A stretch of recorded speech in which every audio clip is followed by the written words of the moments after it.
Dear friends, each morning when you wake up, have you ever felt like your body is a machine worn down by time, each joint creaking with pain and stiffness? Have you ever asked yourself, why do I have to endure this pain every single day? Then helplessly watched as you become more dependent on medications and the care of loved ones? Today, I want to tell you the story of Helen, a 72-year-old woman living in California. For over a decade, she has struggled with severe arthritis. The persistent pain made it impossible for her to hold her grandchild or hop into her favorite car for a leisurely drive like she used to. Her doctors told her, "You'll have to learn to live with it." But how do you live with something that makes every day a battle? Fortunately, 2,500 years ago, the Buddha showed us a different path. Not to fight against pain, but to listen to it, with compassion and mindful wisdom. In today's talk, we'll explore together. First, why does chronic pain cling so tightly to the elderly? We'll look at what modern medicine says and how the Buddha explained suffering through sensation. Second, I'll share with you 3 practical, non-medication methods to ease the pain.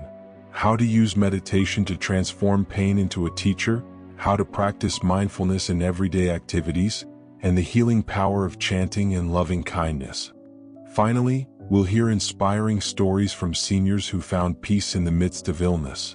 This isn't a video promising magical healing, it's a journey of shifting our mindset. So you can realize, the pain may still be there, but suffering doesn't have to be. If you're someone living with daily pain, you'll find simple tools here to ease your burden starting today. If someone you love is facing chronic pain, you'll learn how to walk alongside them with love and understanding.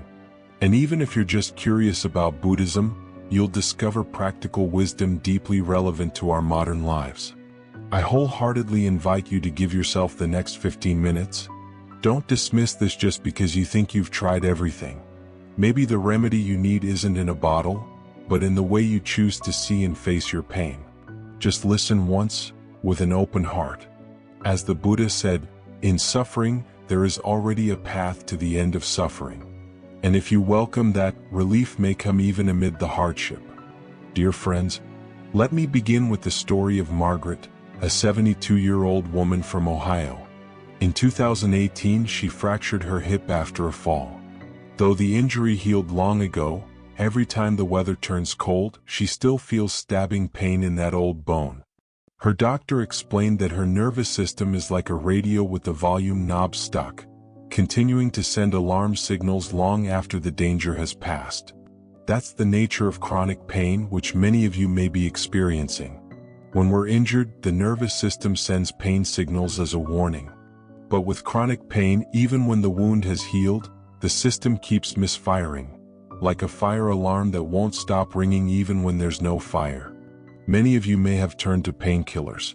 Opioids can provide quick relief after surgery, but we all know the opioid crisis in the US. Take Rosa in Florida, for example. After heart surgery, she became so dependent on pain meds that her daughter once found her nearly falling down the stairs in a daze. Even common medications like ibuprofen aren't a long-term solution, especially for seniors taking multiple prescriptions. They can cause stomach ulcers and even harm the kidneys. So what do doctors recommend? Physical therapy is one option. John, an 80-year-old in Texas, reduced his sciatica pain by 50% just by doing a simple rainbow shoulder stretch each morning, raising his arm in an arc while breathing deeply. Psychotherapy can also help. Susan learned to turn off the false alarm using the 5-4-3-2-1 technique. Notice 5 things you can see, touch 4 things around you, listen to 3 sounds, smell 2 scents, taste 1 flavor. This helps the brain break out of the pain loop. But what I really want to share with you is something deeper. Meditation teacher Ajahn Brahm once told a student, "Don't pray for the pain to go away. Learn to smile with it. Pain is a letter reminding us to slow down." So I invite you to try a 3-day pain challenge. A day 1. Journal the times pain arises and what emotions come with it. A day 2. Try the loving hand technique. Gently place your hand over the painful area and breathe deeply.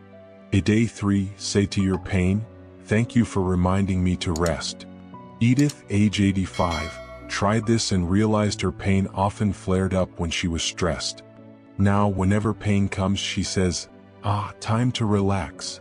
Dear friends, as one 90-year-old woman in California once said, I didn't beat the pain, I learned to dance with it. Today, I invite you to begin that dance with 3 simple steps: scientific understanding, gentle daily movement, and cultivating compassion for your own body. I'd love to hear your experiences. What methods have you tried to ease your pain? Please share in the comments. Your story might offer hope to someone else. Dear friends, the Buddha once taught a profoundly insightful lesson about pain that I would like to share with you today. He said, pain is like a fire. The more you resist it, the more you get burned. Observe it as if it were a cloud passing through the sky of your mind. To better understand this, let me tell you about Robert, a 68-year-old retired teacher from London. He suffered from sciatica for 7 years. Every time the pain came, he would get irritable, take medication, and curse his fate. But after learning this teaching, he began to change his approach. Instead of resisting, he learned to observe the pain like a natural phenomenon. Strangely enough, the pain remained, but his suffering was greatly reduced. The Buddha taught us 2 fundamental truths about pain. The first is impermanence, anicca. Pain is not a solid, unchanging block. It constantly shifts moment by moment like waves in the ocean, sometimes rising, sometimes falling, sometimes strong, sometimes gentle. Margaret from Florida told me that when she truly paid attention to her arthritic pain, she realized it was not constant. Sometimes it was sharp, sometimes dull, and occasionally it disappeared altogether. The second truth is about suffering, dukkha. The Buddha clearly distinguished between physical pain, which is unavoidable in life, and mental suffering, which comes from our resistance. It's like getting pricked by a thorn. The thorn causes pain, yes, but it's our anger and resentment toward the thorn that creates a second arrow, doubling our suffering. I recall the story of Edith, a 75-year-old woman from Texas. She suffered from chronic migraines. But when she learned to say, there is a feeling of pain present, instead of, I'm in so much pain, she found that she could observe the pain without being overwhelmed by it. This is the practice the Buddha called mindfulness of feelings. In fact, modern science backs this up. A study at Harvard University found that when patients learn to observe their pain objectively, the brain regions responsible for processing emotional pain showed significantly reduced activity. This explains why the Buddha's approach is so effective. And my dear friends, we cannot always choose whether or not we will feel pain, but we can always choose how we respond to it. As William, a 70-year-old man from Manchester, once said, I've learned that pain is like an uninvited guest. I can't make it leave, but I can decide to let it sit in the living room instead of letting it roam freely through my house. Today, I'd like to invite you to try a simple exercise. The next time pain arises, instead of reacting immediately, take a deep breath and say to yourself, this is just a sensation passing through my body. Observe it like you observe the weather, sometimes sunny, sometimes rainy, but always passing. There's a fascinating truth that both modern science and Buddhist teachings agree on. Chronic pain lives more in our consciousness than in our physical body. This doesn't mean the pain isn't real, but how we receive and react to it determines the level of suffering we experience. I want to share with you an incredible study by Dr. John Kabat-Zinn at the University of Massachusetts. In his mindfulness-based stress reduction (MBSR) program, patients who practiced for just 8 weeks reported up to a 57% reduction in pain perception, even though their medical conditions hadn't changed. This perfectly aligns with what the Buddha taught 2,500 years ago. The mind is the forerunner of all things. Dear friends, do you remember the story of Mrs. Eleanor, 78 years old, from Birmingham? She had been suffering from rheumatoid arthritis for over 15 years. After attending a meditation course at her local hospital, she shared, I still feel the pain, but it no longer controls my life. Now I understand that between pain and suffering, there is a space, and I get to choose where I stand in that space. This brings us to an important truth. It's not the pain that controls you, it's how you respond to it that determines the level of suffering you'll experience. As Mr. George, 82 from Florida, often says, pain is like an uninvited guest.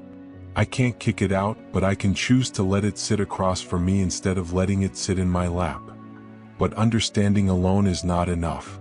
Just like reading a book on swimming won't help you stay afloat, the miracle only happens when we actually practice. So, in the next section, I'll guide you through 3 specific methods. The first is a 3-minute meditation during acute pain, an easy tool that anyone can apply right when pain hits. This is the method that helped Mrs. Susan, 76 from Manchester, get through her spinal degeneration pain without needing strong painkillers. Second, we'll learn how to talk to the pain with compassion. This is the technique that Mr. David, 79 from Chicago, used to completely transform his relationship with the pain caused by gout. And finally, I'll share the secret of how meditation masters avoid getting swept up in fear during pain, a method that helped Sister Sarah, 72 from Amaravati Monastery, face cancer-related pain with peace of mind. Especially at the 12th minute of this talk, I will share with you a true story of Mr. Thomas, 80 years old from Edinburgh. After applying these practices, he was able to reduce his use of pain medication by up to 70%. My dear friends, every minute you spend listening and practicing with me today is a step closer to inner freedom. Freedom doesn't mean being free from pain, it means not being crushed by it. As the Buddha taught, there is no path to happiness. Happiness is the path. And the journey of making peace with our pain is no different. Let us now explore these powerful methods together so that each day of our lives, no matter how physically painful, can still be filled with peace and joy. And now, I'd like to walk you through 3 practical techniques that you can begin using today. The first is pain awareness meditation. Sit or lie down in a comfortable position and take 3 deep breaths. Then bring your attention to the area of pain. Imagine it as a block of ice slowly melting. Gently say to it, I know you're there. I'm not running from you. Mrs. Margaret, 75 from Texas, used this method and reduced her knee arthritis pain by 40%. The second method is mindful living in everyday activities. When pain arises, instead of rushing to take medicine or groaning, take a moment to pause and observe your breath. Eat slowly and treat each bite as a gift that nourishes your body. Mr. David, 78 from Manchester, used this approach and no longer panics whenever his gout pain returns. The third method is Buddha name chanting or loving kindness meditation. You can simply chant something like Amitabha or peace. Place your hand on the painful area, imagine a warm golden light surrounding it, and gently say, even though I'm in pain, I love and accept my body. Mrs. Patricia, 85 from New York, used this method to overcome her fear of pain after undergoing hip replacement surgery. I want to share with you more about Mr. Thomas, 80 years old from Edinburgh. He practiced all 3 of these techniques and was able to reduce his pain medication by 70% in just 3 months. He said that pain is like the rain, you can't stop the rain but you can wear a raincoat, and that raincoat is inner peace. And my dear friends, I truly hope you will try at least one of these 3 methods today. As the Buddha taught, we cannot stop the waves but we can learn to surf. The pain may still be there but the suffering can absolutely be reduced.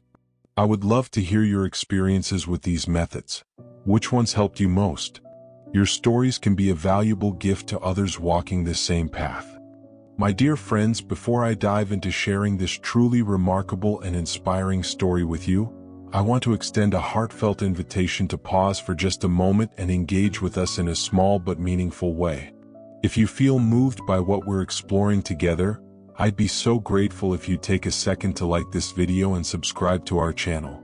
By doing so, you ensure that you'll never miss out on the valuable lessons and insights we'll continue to share in the future. Content crafted with care to support you through life's challenges.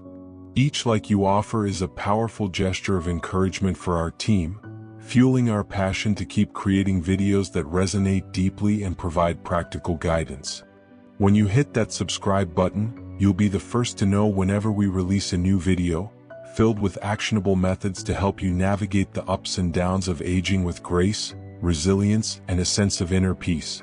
Your support truly keeps this community thriving, and I can't thank you enough for being part of it. Now, let's turn our attention to the extraordinary story I'm so excited to share with you today, the story of the revered meditation master Ajahn Chah. This tale is a vivid illustration of the incredible strength and clarity the mind can cultivate, even when the body faces the trials of illness. I believe this lesson carries a profound significance that has the power to touch each and every one of us, stirring our hearts and offering a fresh perspective on how we approach our own struggles. Ajahn Chah's life and teachings serve as a beacon of wisdom, especially for those of us seeking ways to live more fully and peacefully, no matter what physical hardships we encounter. So, with an open heart and a curious mind, let's step into this story together and uncover the treasures it holds. The life of Master Ajahn Chah stands as a towering source of inspiration, particularly for those of us who find ourselves wrestling with the realities of illness, pain, or the natural progression of aging. In the final chapters of his life, Ajahn Chah grappled with severe diabetes, a condition that could have easily dimmed the spirit of even the strongest among us. Yet, remarkably, he continued to embody an unshakable sense of calm and joy. His face often carried a gentle, knowing smile, and his presence radiated a serenity that seemed untouched by the physical ailments he endured. This wasn't a denial of his condition but rather a testament to his mastery over his inner world, a quality that left an indelible mark on everyone who crossed his path. One particularly striking moment from his life came when his devoted disciples, filled with concern for their beloved teacher, approached him with worry in their eyes. They asked him directly, "Master, are you in pain?" His response was as simple as it was profound. With that same soft smile, he replied, "Yes, I feel pain, but my mind does not suffer." In those few words lies an entire philosophy, a way of being that invites us to rethink our relationship with discomfort. Ajahn Chah illuminated a critical distinction. The sensation of physical pain is one thing, but the mental anguish we heap upon it is something else entirely. He showed us that while our bodies may betray us, our knees may creak, our backs may ache, our energy may wane, our minds have the capacity to remain steady, unburdened, and free. This isn't about ignoring pain or pretending it doesn't exist. It's about learning to release the resistance and frustration that so often amplify our suffering. Ajahn Chah's example offers us a powerful reminder that while pain is an unavoidable part of the human experience, especially as we grow older, suffering is not a foregone conclusion. We have a choice in how we meet it. When we stop battling against the reality of our physical limitations, when we cease resenting the aches or mourning the vitality of youth, something shifts within us. Acceptance becomes a doorway to peace, a way to soften the heart and find ease even when the body protests. His story teaches us that we can coexist with discomfort, not as defeated victims but as mindful observers, allowing pain to be present without letting it define who we are or dictate our happiness. For those of us in our later years, particularly those living with chronic conditions, this lesson from Ajahn Chah feels like a lifeline, a practical and empowering approach to reclaiming our lives from the grip of persistent pain. Rather than allowing it to dominate our days, casting a shadow over every moment, we can learn to hold it lightly, to live alongside it with intention and tranquility. Picture a lantern glowing steadily in the midst of a fierce storm, its light unwavering, its warmth undimmed by the chaos swirling around it.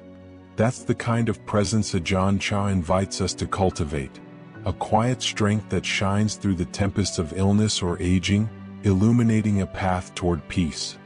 His wisdom encourages us to see that even in our most challenging moments, we can still radiate light, resilience, and grace. My dear friends, we've recently embarked on a deeply enriching exploration together, one that has guided us through the intricate process of confronting and managing chronic pain in our lives. The teachings of the Buddha remind us of a profound truth.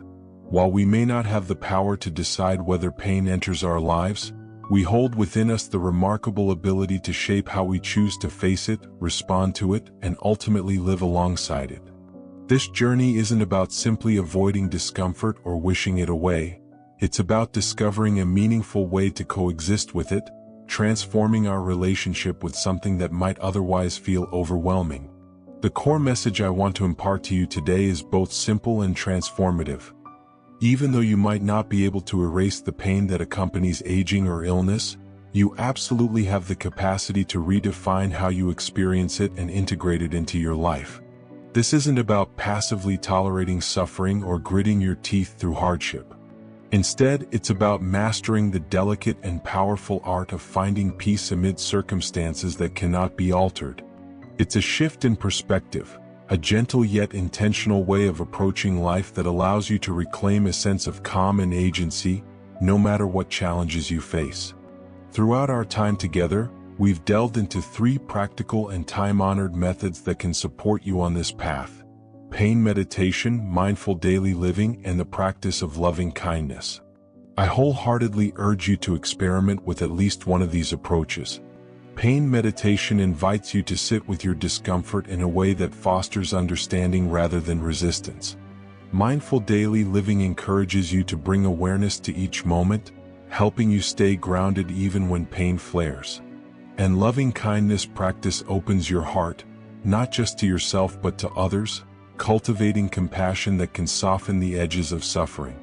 These techniques have brought solace and renewal to countless individuals, especially those in their later years, much like many of you, and I'm confident they can offer you a pathway to rediscover serenity within your own heart. I'd be so grateful if you'd take a moment to share your thoughts or experiences with these practices in the comments section below.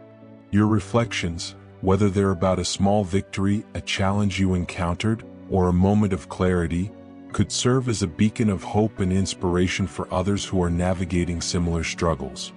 Your voice matters, and your story has the potential to uplift someone else who might be feeling lost or discouraged on this shared journey of aging and healing.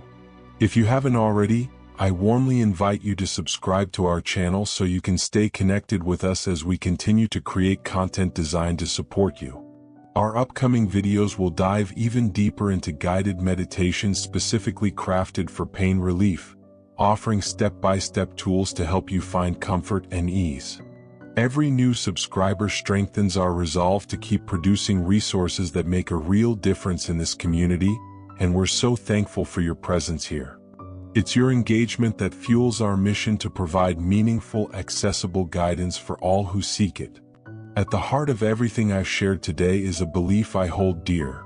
With patience, self-compassion, and a willingness to embrace the present moment, every one of us can uncover a profound sense of peace, even as we grapple with the inevitable difficulties that come with growing older.